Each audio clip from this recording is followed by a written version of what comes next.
મારું નામ વાળા ભરતજી પોપટભા તરડી, પ્રદેશ પ્રમુખ ખેડૂત કલ્યાણ સંગઠન. અત્યારે ભાવનગરમાં થોડાક દિવસ પહેલાં લઠ્ઠાકાંડ થયો અને એમાં સત્તાવાર રીતેથી 9 લોકોએ મોતને ભેટ્યા. એટલે એને ભગવાન એના આત્માને શાંતિ આપે અને એના પરિવારજનોને આ દુઃખ સહન કરવાની શક્તિ આપે. પણ આ લઠ્ઠાકાંડ થયો એ સરકાર અને તંત્રની બેદરકારીને કારણે થયો છે. અને આવી રીતેથી વારે વારે લઠ્ઠાકાંડ આ 30 વર્ષની અંદર હજારો લોકોએ ઝેરી દારૂ પીવાથી મોતને ભેટ્યા અને લાખો લોકો આવો હલકા પ્રકારનો દારૂ પી અને રીબાઈને મરે છે. એવા ગુજરાતમાં દાખલા અનેક બનેલા છે. પણ હવે અમે સરકારને ઘણા વર્ષોથી કહીએ છીએ કે ગુજરાત ગાંધીનું ગુજરાત, ગાંધીનું ગુજરાત.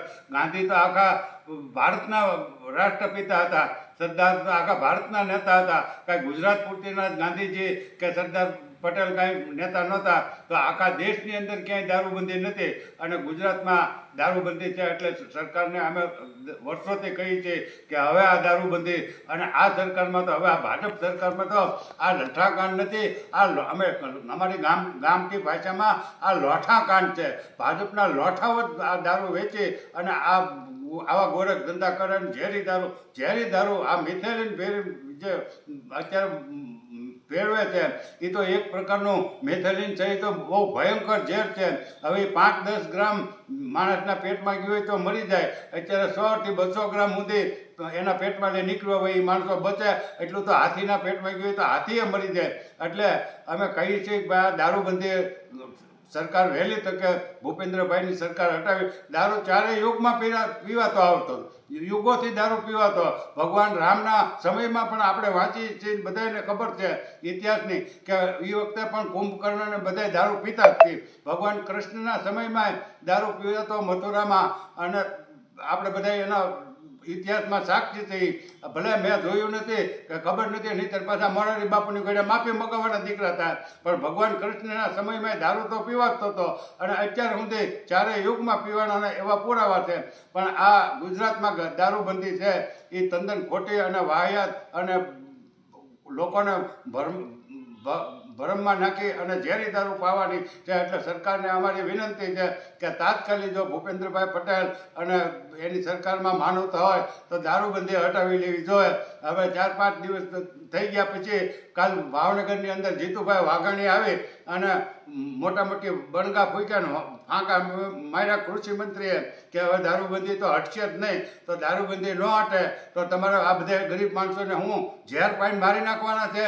કોઈ આટલા લઠ્ઠાકાંડ થયા 30 વર્ષની અંદર, એમાં એકેય ધારાસભ્યનો દીકરો મેળવ્યો એવો દાખલો કરું, ધારાસભ્યના પરિવારનો કોઈ મેળવ્યો ખરો?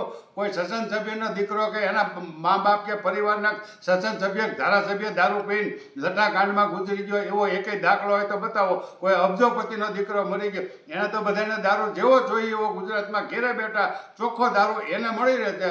અને જે ગરીબ માણસો છે એને આવો નકલી દારૂ, ઝેરી દારૂ ભેળવી અને પૈસા આપીને ઝેર પીવાય અને મોતને ઘાટ ઉતરવું પડે. એટલે અમારી સરકારને સીધી ચેલેન્જ છે. શંકરસિંહ વાઘેલાએ ઘણી વખત કીધેલું છે કે ભાઈ ગુજરાતમાં દારૂબંધી કાઢી નાખો. આખી દુનિયામાં ક્યાંય દારૂબંધી નથી, એ ગુજરાતમાં અને એમાંય ભાજપવાળા આવ્યા પછી, આ નરેન્દ્રભાઈની સરકાર આવ્યા પછી તો આખો દારૂનો ભૂંગળીઓ વાળી દીધો. અત્યારે 80% લોકો દારૂ પીવે છે. એને તો ઘરે કોઈને ખબર નથી કે અમારા દીકરા દારૂ પીવે, અમારા દાદા કે પપ્પા દારૂ પીવે, એને કોઈને ખબર હોતી નથી. હવે 80% લોકો જો આવો ડુપ્લિકેટ ને હલકી પ્રકારનો ઝેરી દારૂ પી અને કા લઠ્ઠાકાંડમાં મરે અને કા રીબાઈ 35, 25, 30 વર્ષના ગુજરાતમાં જ મરે છે દારૂ પીને. બાકી કોઈ મહારાષ્ટ્રમાં, રાજસ્થાનમાં મરતા નથી, જ્યાં 90 વર્ષના બાબા હશે દારૂ પીવે અને આખું પરિવાર હારે રહીને દારૂ પીવે તોય કોઈને કાંઈ નથી વાંધો આવતો. આ નકલી અને ભેળસેળવાળો દારૂ અને આ દારૂના પ્રતાપે બધા મરે છે. તો સરકારને હટાવી લેવી જોઈએ. અને જો નાના પોલીસવાળા હોય કે PSI હોય કે PI સુધીના બસ સસ્પેન્ડ કરે. આને તો ઉચ્ચ કક્ષાના અધિકારીઓ ગૃહ વિભાગના મુખ્ય અધિકારી હોય એને રાજીનામું આપી દેવું જોઈએ. ગૃહ મંત્રીએ રાજીનામું ઓન ધ સ્પોટ આપી દેવું જોઈએ.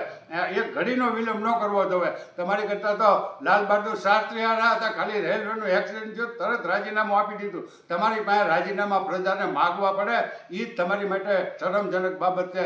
એટલે મારી વિનંતી છે કે હર્ષભાઈ સંઘવી અને ભૂપેન્દ્રભાઈ મુખ્યમંત્રી ભૂપેન્દ્રભાઈ પટેલ અને જીતુભાઈ વાઘાણીને તો અત્યારે રાજીનામું આપીને ઘર ભેગીને થઈ જવું જોવે. જો તમારા કામ તમારા માનવું તો દારૂબંધી ગુજરાતમાંથી હટાવી લ્યો બસ. તો અમારી એ જ માંગ છે. બાકી જ્યાં સુધી દારૂબંધી નહીં હટે ત્યાં સુધી ગુજરાતમાં આવી રીતે રોજ લઠ્ઠાકાંડ થવાના. જય હિન્દ, જય ભારત.